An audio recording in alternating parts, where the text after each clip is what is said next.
আসসালামু আলাইকুম। এটেন বাংলা সংবাদে সবাইকে স্বাগত জানাচ্ছি। আমি শামীম আক্তার। শুরুতেই বিআরবি কেবল সংবাদ শিরোনাম। মুক্তিযুদ্ধের অমীমাংসিত ইস্যুর দুবার সমাধান হয়েছে দাবি পাক উপপ্রধানমন্ত্রীর। কোরআন সুন্নাহর আলোকে একসাথে পথ চলার তাগিদ, স্বাভাবিক সম্পর্ক চায় ঢাকা। প্রধান উপদেষ্টা doctor Mohammad Yunus, BNP chairperson Begum Khaleda Zia ও জামায়াতের আমির শফিকুর রহমানের সাথে পাকিস্তানের উপপ্রধানমন্ত্রীর সাক্ষাৎ। এবং জুলাই হত্যা মামলায় কন্টেন্ট ক্রিয়েটর তৌহিদ আফ্রিদিকে বরিশাল থেকে গ্রেফতার করেছে সিআইডি।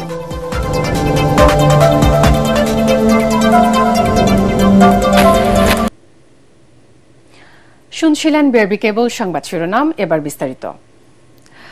বাংলাদেশের মুক্তিযুদ্ধের অমীমাংসিত বিষয়গুলো নিয়ে দুইবার সমাধান হয়েছে বলে দাবি করেছেন সফররত পাকিস্তানের উপপ্রধানমন্ত্রী এবং পররাষ্ট্রমন্ত্রী ইসহাক দার। ঢাকা সফরে পররাষ্ট্র উপদেষ্টার সঙ্গে বৈঠক শেষে গণমাধ্যম কর্মীদের তিনি বলেন, অতীত ভুলে কোরআন সুন্নাহর নির্দেশনা অনুযায়ী হৃদয় পরিষ্কার করে দুদেশের নাগরিকদের একসাথে সামনে এগিয়ে যাওয়া উচিত। এ সময় পররাষ্ট্র উপদেষ্টা তৌহিদ হোসেন জানান, অমীমাংসিত বিষয়গুলো সুরাহা নিয়ে ইসহাক দারের দাবির সাথে একমত নয় ঢাকা। দুদেশের মধ্যে এদিন একটি চুক্তি এবং 5টি সমঝোতা স্মারকও সই হয়েছে। এমদাদুল্লাহ বাবুর রিপোর্ট। বাংলাদেশের সাথে দীর্ঘদিনের সম্পর্কের অচলাবস্থার বরফ গলানোর লক্ষ্য নিয়ে ঢাকায় পাকিস্তানের উপপ্রধানমন্ত্রী ও পররাষ্ট্রমন্ত্রী ইসহাক দার এবং বাণিজ্যমন্ত্রী জাম কামাল খান রাজধানীর হোটেল ইন্টারকন্টিনেন্টালে বাণিজ্য উপদেষ্টা শেখ বশির উদ্দিনের সাথে পাকিস্তানের বাণিজ্যমন্ত্রী জাম কামাল খানকে সাথে নিয়ে প্রাতরাশ বৈঠক করেন ইসহাক দার। এ সময় ব্যবসা বাণিজ্য নিয়ে আলোচনা করে দুই পক্ষ। দেশটির বাণিজ্যমন্ত্রী জানান, দ্রুত দুই দেশের মধ্যে চালু হচ্ছে সরাসরি flight. The company which will be following up with this route will inshallah soon be finalized within 2 months time and we'll be inshallah looking forward in connecting Bangladesh and Pakistan. সেখান থেকে হোটেল সোনারগাঁওয়ে পররাষ্ট্র উপদেষ্টা তৌহিদ হোসেনের সাথে দ্বিপাক্ষিক বৈঠকে মিলিত হন ইসহাক দার। ঘণ্টাব্যাপী চলে দুপক্ষের বৈঠক। এরপর সরকারি পাসপোর্টধারীদের জন্য ভিসা বিলুপ্তকরণ চুক্তি সই করে দুই দেশ।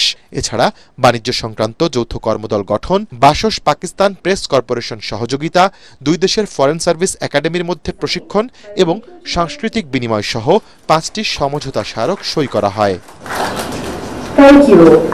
পরে গণমাধ্যমের মুখোমুখি হন দেশটির পররাষ্ট্রমন্ত্রী ইসহাক দার। তিনি বলেন, 1974 সালে প্রথমবার তৎকালীন প্রধানমন্ত্রী জুলফিকার আলী ভুট্টো এবং 2002 সালে দ্বিতীয়বার সে সময়ের প্রেসিডেন্ট জেনারেল পারভেজ মোশাররফ ঢাকায় এসে 71-এর অমীমাংসিত বিষয়ে সমাধান করেছেন। 1974 and then early 2000 when General Musharraf visited and he told the entire nation on behalf of the entire nation of Pakistan to the entire on behalf of Pakistan to entire nation of Bangladesh. So I think now what a religion, what our Islamic teaching, what the Holy Quran, what the Sunnah of Muhammad sallallahu alaihi wasallam tells us, then you should have cleanest heart and move together and we are a family. এদিকে এক press ব্রিফিংয়ে পররাষ্ট্র উপদেষ্টা তৌহিদ হোসেন বলেছেন, 71-এ গণহত্যার জন্য ক্ষমা চাওয়া, ক্ষতিপূরণ প্রদান এবং আটকে পড়া পাকিস্তানিদের ফেরত নেয়ার বিষয়ে নিজেদের অবস্থান আবারও পাক পররাষ্ট্রমন্ত্রীর কাছে স্পষ্ট করেছে ঢাকা। আনরিজলভড ইস্যুতে দুই দেশে একমত হলে তো সমস্যাটা সমাধান হয়ে যেত তাইলে তাদের মতো করে, তাই না? আমি তো বললাম আপনাকে যে আমরা আমাদের অবস্থানটা বলেছি, ওনারা ওনাদের অবস্থানটা বলেছে। একটি শুধু অগ্রগতি মনে করি আমি ছোট্ট একটু, সেটা হলো যে আমরা দুই পক্ষই একমত হয়েছে যে এই বিষয়গুলো আলোচনা করে সমাধান করা প্রয়োজন, যাতে করে আমাদের সম্পর্কের ক্ষেত্রে এগুলো বাধা হয়ে না আসে। দুই পক্ষ এ ব্যাপারেও একমত হয়েছে যে আমরা একদিনে বসে এটা সমাধান করে ফেলতে পারি। সাধারণ নাগরিকদের ভিসার ক্ষেত্রে পাকিস্তান আমাদেরকে জানিয়েছে তারা অনেক ইজ করেছে, একদিনের মধ্যে ভিসা দিচ্ছে, ভিসা অন অ্যারাইভেলও কোনো কোনো ক্ষেত্রে দিচ্ছে। প্রায় 13 বছর পর 2 দিনের সফরে ঢাকায় এসেছেন পাকিস্তানের মন্ত্রীরা। তাদের এই সফরের মাধ্যমে দুই দেশের চলমান সম্পর্ক আরও এগিয়ে যাবে এবং দুদেশের জনগণের মধ্যে যোগাযোগ আরও বাড়বে বলে আশা সংশ্লিষ্টদের। ইমদাদুল্লাহ বাবু, এটিএন বাংলা, ঢাকা। সার্ক পুনর্জীবনের উপর গুরুত্ব আরোপ করেছেন প্রধান উপদেষ্টা ডক্টর মোহাম্মদ ইউনূস। পাকিস্তানের উপপ্রধানমন্ত্রী ও পররাষ্ট্রমন্ত্রী ইসহাক দারের সঙ্গে সৌজন্য সাক্ষাতে এ গুরুত্ব আরোপ করেন তিনি। রাষ্ট্রীয় অতিথি ভবন যমুনা অনুষ্ঠিত এই সাক্ষাতে দ্বিপাক্ষিক সম্পর্ক জোরদার, বাণিজ্য বৃদ্ধি, যুব শিক্ষা এবং সাংস্কৃতিক বিনিময় বাড়ানোর ওপর আলোচনা করেন তারা। এ সময় পাকিস্তানের প্রধানমন্ত্রী শেহবাজ শরীফের সঙ্গে শুভেচ্ছা পৌঁছে দেন উপপ্রধানমন্ত্রী ইসহাক দার। ডক্টর ইউনূসের দারিদ্র্য দূরীকরণ, সামাজিক ক্ষমতায়নের ভূমিকার প্রশংসা করেন তিনি। ১৩ বছর পর বাংলাদেশ সফরে আসা প্রথম পাক পররাষ্ট্রমন্ত্রী হিসেবে ইসহাক দার প্রধান উপদেষ্টাকে জানান, বাংলাদেশের সাথে নৌ এবং আকাশ পথের সংযোগ বাড়াতে কাজ করছে তার দেশ। আশা করেন অক্টোবরের মধ্যেই দুদেশের মধ্যে সরাসরি ফ্লাইট চালু হবে। বৈঠকে জুলাই গণঅভ্যুত্থানের উপর শিক্ষার্থীদের আঁকা আর্ট অফ ট্রায়াম্ফ বই পাক উপপ্রধানমন্ত্রীকে উপহার দেন ডক্টর ইউনূস। পাকিস্তানের উপপ্রধানমন্ত্রী ইসহাক দার ও বিএনপি চেয়ারপারসন বেগম খালেদা জিয়ার বৈঠকে দুদেশের জনগণের পারস্পরিক সম্পর্ক স্বাভাবিক রাখার বিষয়ে আলোচনা হয়েছে বলে জানিয়েছেন দলের স্থায়ী কমিটির সদস্য doctor AZM Zahid Hossain. BNP চেয়ারপারসনের বাসভবনে পাক প্রতিনিধি দলের সৌজন্য সাক্ষাৎ শেষে তিনি কথা জানান। এর আগে জামায়াতে ইসলামীর আমির শফিকুর রহমানের সাথে সৌজন্য সাক্ষাৎ করেন ইসহাক দার। কামরুজ্জামান রাজীবের রিপোর্ট। দীর্ঘ প্রায় ১৩ বছর পর বিএনপি চেয়ারপারসন খালেদা জিয়ার সাথে পররাষ্ট্রমন্ত্রীর নেতৃত্বে কোনো পাক প্রতিনিধি দলের সাক্ষাৎ। তাই শুধুমাত্র সৌজন্য সাক্ষাৎ হলেও এর গুরুত্ব ছিল অনেকটাই বেশি। পূর্ব নির্ধারিত সময়ের আগেই বিএনপি চেয়ারপারসন বেগম খালেদা জিয়ার গুলশানের বাসভবন ফিরোজায় আসেন পাক উপপ্রধানমন্ত্রী ইসহাক দারের নেতৃত্বে ৬ সদস্যের উচ্চ পর্যায়ের প্রতিনিধি দল। প্রায় ১ ঘণ্টা বৈঠকের পর বাইরে এসে সাংবাদিকদের সাথে কথা বলেন বেগম জিয়ার ব্যক্তিগত চিকিৎসক ডাক্তার জাহিদ হোসেন। কুশল বিনিময় অথবা খোঁজ নেওয়া অথবা সেটাকে রিক্যাপিচুলেট করা, সেগুলি হয়েছে। জানান ইসহাক দার খালেদা জিয়া বৈঠকে দুদেশের মানুষের মধ্যে সম্পর্ক উন্নয়ন ও আন্তর্জাতিক পর্যায়ে একসাথে কাজ করার বিষয়ে আলোচনা হয়েছে। তিনি জানান রাজনৈতিক বিষয়ে কোনো আলোচনা হয়নি। ওনার সাথে ওনার শারীরিক অবস্থা নিয়ে কথা বলেছেন, দেশের রাজনীতি নিয়ে তেমন কোনো কথা হয়নি। দেশের স্বার্থ সংশ্লিষ্ট বিষয়ে ভবিষ্যতে যাতে দুদেশের মানুষের সাথে আরও আপনার সম্পর্ককে স্বাভাবিকরণ এবং একই আন্তর্জাতিক অঙ্গনে যাতে সবাই মিলিতভাবে কাজ করতে পারে সে কথা উনি বলেন। বাংলাদেশ যেতে আগামী দিনে একটি সুন্দর রাজনৈতিক পরিবেশের দিকে এগিয়ে যাচ্ছে সে কথাটি আলোচিত হয়েছে এবং সেটাকে সবাই প্রশংসা করেছে। এর আগে জামায়াতে ইসলামীর আমির ডাক্তার শফিকুর রহমানের বাসভবনে তার সাথে সৌজন্য সাক্ষাৎ করেন ইসহাক দার। পরে দলের নায়েবে আমির আব্দুল্লাহ মোহাম্মদ তাহের জানান, বিভিন্ন ক্ষেত্রে দুদেশের সম্পর্ক উন্নয়নের বিষয়ে আলোচনা হয়েছে। বিশ্বব্যাপী শক্তিশালী মুসলিম ঐক্য চায় জামাত। পারস্পরিক স্বার্থ সংশ্লিষ্ট বিষয় আছে, কি কি বিষয়ে আমরা একসাথে কাজ করতে পারি, একটা জয়েন্ট একটা বডি তৈরি হয়ে পসিবিলিটিসগুলো, ইনভেস্টমেন্টের ক্ষেত্রগুলো ফাইন্ড আউট করতে পারে এবং সেভাবে আমরা এগিয়ে যেতে পারি। কামরুজ্জামান রাজীব, এটিএন বাংলা, ঢাকা। রংপুরের বেগম রোকেয়া বিশ্ববিদ্যালয়ের ছাত্র আবু সাইদের মৃত্যুর পর ময়নাতদন্ত রিপোর্ট পরিবর্তনে সংশ্লিষ্ট চিকিৎসককে নানা ধরনের হুমকি দেওয়া হয়েছিল। আন্তর্জাতিক অপরাধ ট্রাইব্যুনাল 1-এ দেয়া জবানবন্দিতে ডাক্তার রাজিবুল ইসলাম জানান, এনএসআই, ডিজিএফআই, জেলা পুলিশের ঊর্ধ্বতন কয়েকজন কর্মকর্তা ও সাচিবের রংপুর মেডিকেল কলেজের সভাপতি তাকে এই হুমকি দেন। এ নিয়ে 7 দিনে আলোচিত এ মামলায় সাক্ষ্য দিলেন মোট 20 জন। বিস্তারিত জানাচ্ছেন হুমায়ুন চিশতি। জুলাই গণঅভ্যুত্থানে মানবতাবিরোধী অপরাধের মামলায় সাবেক প্রধানমন্ত্রী শেখ হাসিনা, সাবেক স্বরাষ্ট্রমন্ত্রী আসাদুজ্জামান খান কামাল ও সাবেক আইজিপি চৌধুরী আব্দুল্লাহ আল মামুনের বিরুদ্ধে সাক্ষ্য গ্রহণ চলছে আন্তর্জাতিক অপরাধ ট্রাইব্যুনালে। 6 দিনে সাক্ষ্য দিয়েছেন রাষ্ট্রপক্ষের 16 জন সাক্ষী। রাজসাক্ষী হওয়া আসামি চৌধুরী মামুনের উপস্থিতিতে রোববার সাক্ষ্য দেন আরও 4 জন। তাদেরই একজন রংপুর মেডিকেল কলেজের ফরেনসিক মেডিসিন বিভাগের প্রধান ডাক্তার রাজিবুল ইসলাম। তিনি জানান, হুমকির মুখে বেগম রোকেয়া বিশ্ববিদ্যালয়ের ছাত্র আবু সাইদের ময়নাতদন্ত রিপোর্ট 4 বার পরিবর্তন করতে বাধ্য হন তিনি। উনি যখন পুলিশ প্রশাসন এবং সাচিবের চাহিদা মতো রিপোর্ট দিতে চাচ্ছিলেন না, তখন তাকে ভাইস প্রিন্সিপাল মাহফুজ সাহেবের রুমে ডেকে নিয়ে যাওয়া হয়। ডেকে নিয়ে যে সাচিব প্রধান এবং পুলিশের 2 জন কর্মকর্তার নাম উনি বলেছেন, সেইখানে উপস্থিত থাকে, তারপর চাপ প্রয়োগ করা হয় এবং বলা হয় এটা নেত্রীর চাহিদা, এইভাবেই দিতে হবে। তখন উনি বাধ্য হয়ে গণনা সঠিক রেখে শুধুমাত্র গান শট শব্দটা বাদ দিয়ে মতামত দিয়েছেন। এদিকে 2013 সালে মেহেরপুরে তারেক মোহাম্মদ সাইফুল ইসলামকে গুমের পর হত্যার মামলায় সাবেক জনপ্রশাসন মন্ত্রী ফরহাদ হোসেনকে গ্রেফতার দেখিয়ে কারাগারে পাঠানোর নির্দেশ দিয়েছেন ট্রাইব্যুনাল। অন্য যেহেতু উনি একটা মামলায় আটক ছিলেন, এখান থেকে এখানে পিডব্লিউ যোগে আজকে হাজির করা হয়েছে এবং আজকে তাকে এই মামলায় শুন অ্যারেস্ট দেখিয়ে জেল কাস্টডিতে পাঠানো। একই আদালত প্রসিকিউশনের আবেদনে আওয়ামী লীগ সরকারের 16 বছরের গুম ও বিচার বহির্ভূত হত্যাকাণ্ডের মামলার তদন্ত প্রতিবেদন দিতে 26 অক্টোবর পর্যন্ত সময় দিয়েছেন। এছাড়া শাপলা চত্বর সহ দেশের বিভিন্ন এলাকায় হেফাজতে ইসলামের নেতাকর্মীদের হত্যা ও নির্যাতন সহ মানবতাবিরোধী অপরাধের মামলায় গ্রেফতার থাকা 4 আসামিকে জিজ্ঞাসাবাদের অনুমতি দিয়েছেন ট্রাইব্যুনাল। হুমায়ুন চিস্তি, এটিএন বাংলা, ঢাকা। স্বল্পোন্নত দেশ থেকে উত্তরণের সময়কাল আরও 3 বছর পিছিয়ে দেওয়ার দাবি জানিয়েছেন ব্যবসায়ী নেতারা।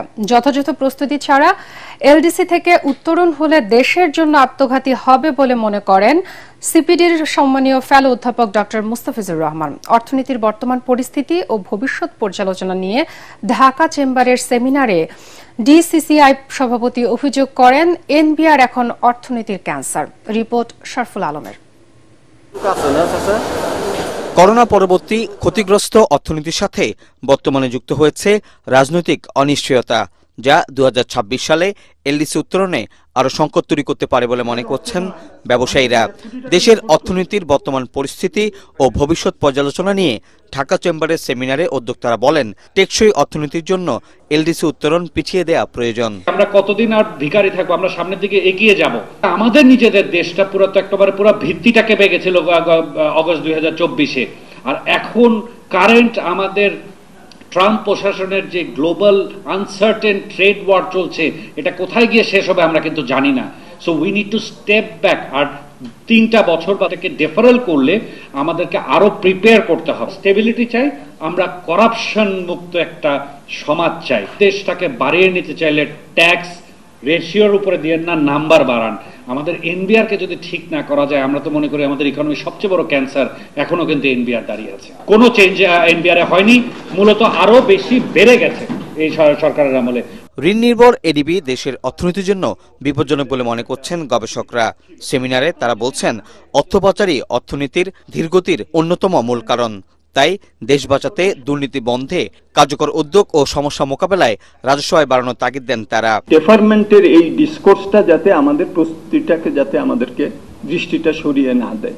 2026-এ না হলে 3 বছর হলে 2029-এ হবে, কিন্তু একটা দিন তো এটা হবে যখন আমার বাজার সুবিধা থাকবে না। এমন একটা যাতে অবস্থা না হয় যে প্রস্তুতিও নিলাম না, 2026 সালের 24শে নভেম্বর আবার আমাদের গ্রাজুয়েশনও করতে হলো। এইটা হবে হলো খুবই আত্মঘাতী। সরকারি সিদ্ধান্ত হচ্ছে এলডিসি গ্রাজুয়েশন আমরা করব এই মুহূর্তে, এবং সেই জন্য অনেকগুলো কমিটিও কাজ করছে। আমরা যে ধরনের কাজগুলো করা দরকার এলডিসি গ্রাজুয়েশনকে ফ্যাসিলিটেট করার জন্য, সেগুলো আমরা করে যাব, এবং সেই লক্ষ্যে অনেকগুলো কাজও হচ্ছে। সিঙ্গেল উইন্ডো বোধে কাস্টমসের অনেকটাই এগিয়ে গেছে। সিলেটে সাদা পাথর লুটে 10,000 কোটি টাকা লেনদেনে পুরোটাই ব্যাংকিং চ্যানেলের বাইরে হয়েছে বলে জানান গবেষকরা। বিআইডিএস এর মহাপরিচালক জানান, দেশে কালো টাকার অর্থনীতি অনেক বড়। গুরুত্বপূর্ণ একটা ডিসকাশন এই সময়। এবং শরফুল আলম, এটিএন বাংলা, ঢাকা। যারা স্বাধীনতার চেতনা ধারণ করে না, তাদের নির্বাচনের সুযোগ দিয়ে বিশ্ববিদ্যালয় কর্তৃপক্ষ পক্ষপাতমূলক আচরণ করেছে। ছাত্র শিবিরকে উদ্দেশ্য করে এমন মন্তব্য করেছেন ডাকসু নির্বাচনে ছাত্রদল সমর্থিত ভিপি প্রার্থী আবিদুল ইসলাম খান।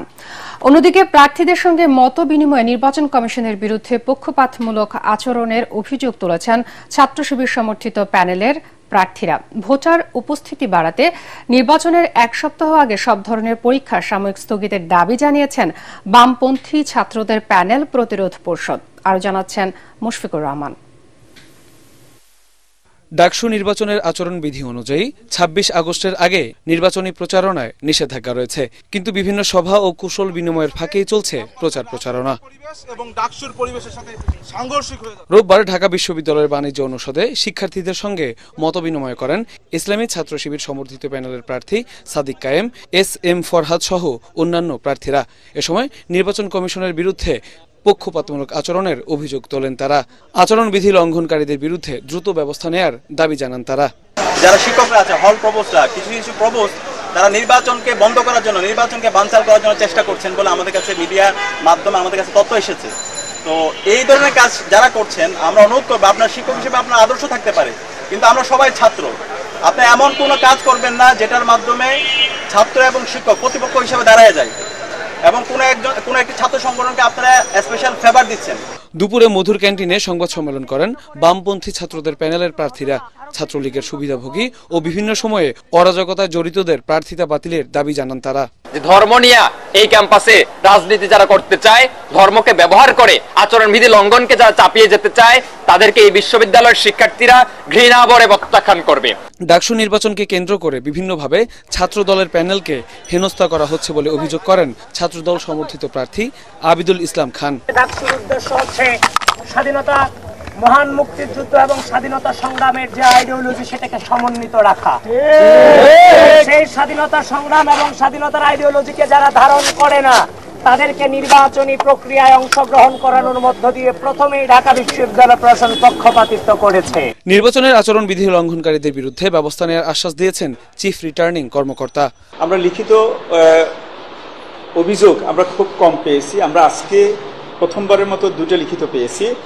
আর মৌখিক যে সকল অভিযোগ আসছে আমরা সাথে সাথে, বিশেষ করে বিলবোর্ডের বিষয়ে একটা অভিযোগ আসছিল, শোনার সাথে সাথে আমাদের প্রক্টর অফিস, স্টেট অফিসের মাধ্যমে আমরা সেটা ব্যবস্থা করেছি। আমরা আগামী 9 সেপ্টেম্বর অনুষ্ঠিত হবে আলোচিত এই ছাত্র সংসদের ভোট গ্রহণ।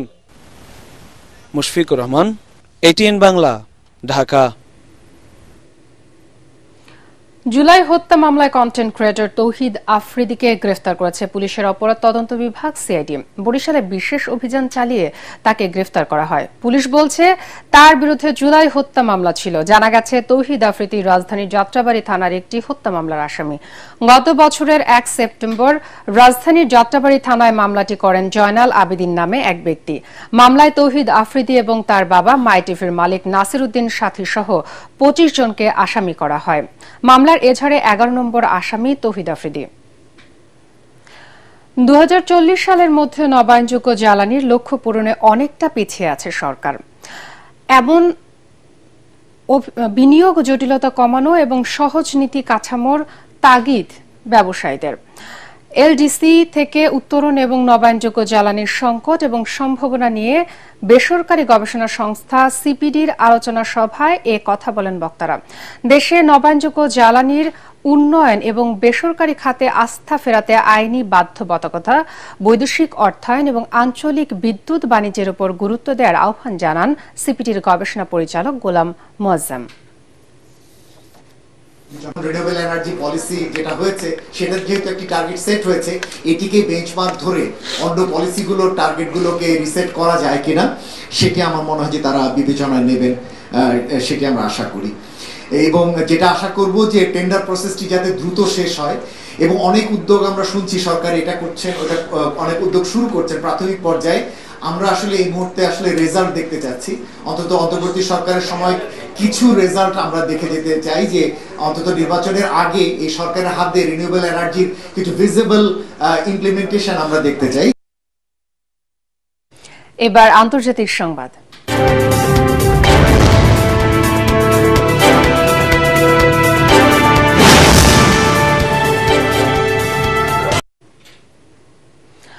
যুক্তরাজ্যে আশ্রয় প্রার্থীদের আপিল প্রক্রিয়া ত্বরান্বিত করতে একটি স্বাধীন সংস্থা গঠনের কথা জানিয়েছে দেশটির সরকার। যুক্তরাজ্যের হোটেলে থেকে রায়ের জন্য অপেক্ষায় থাকা আশ্রয় প্রার্থীদের সংখ্যা কমানোর লক্ষ্যে এ পরিকল্পনা নেওয়া হয়েছে। যুক্তরাজ্য সরকার বলছে তারা যথাযথ প্রক্রিয়ায় সব অ্যাসাইলাম হোটেল বন্ধ করতে বদ্ধপরিকর। যে স্বাধীন সংস্থা গঠন করা হচ্ছে তাতে স্বতন্ত্র বিচারকরা দ্রুত মামলাগুলো নিষ্পত্তি করতে পারবেন। যুক্তরাজ্যে বিভিন্ন সময়ে আশ্রয় চাওয়া ব্যক্তিদের থাকার জন্য ব্যবহৃত অ্যাসাইলাম হোটেলগুলোতে বর্তমানে আশ্রয় প্রার্থীর সংখ্যা প্রায় 32,000। আশ্রয় প্রার্থীদের কোথায় রাখা হচ্ছে তা নিয়ে সম্প্রতি বেড়েছে অসন্তোষ। এ নিয়ে বিক্ষোভে নেমেছেন হাজারো আশ্রয় প্রার্থী। এবার খেলার খবর।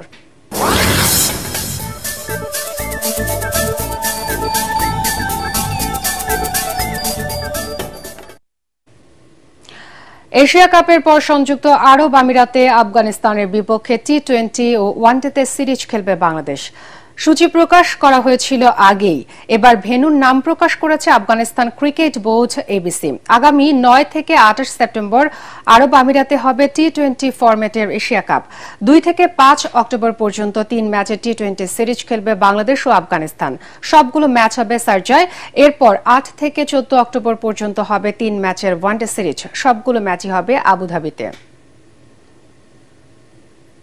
একটি ঘোষণা, এটিএন বাংলার নাম ব্যবহার করে সাংবাদিক পরিচয় কতিপয় ব্যক্তির বিরুদ্ধে সংবাদ সংগ্রহের নামে দেশের বিভিন্ন স্থানে চাঁদাবাজির অভিযোগ পাওয়া যাচ্ছে।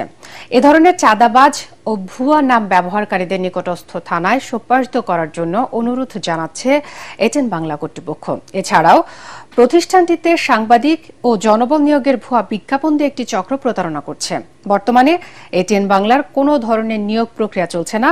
নিয়োগ নিয়ে কারো সাথে আর্থিক লেনদেন না করার অনুরোধ জানাচ্ছে এটিএন বাংলা কর্তৃপক্ষ। শেষ করার আগে বিআরবি কেবল সংবাদ শিরোনাম আরও একবার। মুক্তিযুদ্ধের অমীমাংসিত ইস্যুর দুবার সমাধান হয়েছে, দাবি পাক উপপ্রধানমন্ত্রীর। কোরআন সুন্নাহর আলোকে একসাথে পথ চলার তাগিদ, স্বাভাবিক সম্পর্ক চায় ঢাকা। প্রধান উপদেষ্টা doctor Mohammad Yunus, BNP chairperson Begum Khaleda Zia ও জামায়াতের আমির শফিকুর রহমানের সাথে পাকিস্তানের উপপ্রধানমন্ত্রীর সাক্ষাৎ। এবং জুলাই হত্যা মামলায় কন্টেন্ট ক্রিয়েটর তৌহিদ আফ্রিদিকে বরিশাল থেকে গ্রেফতার করেছে সিআইডি।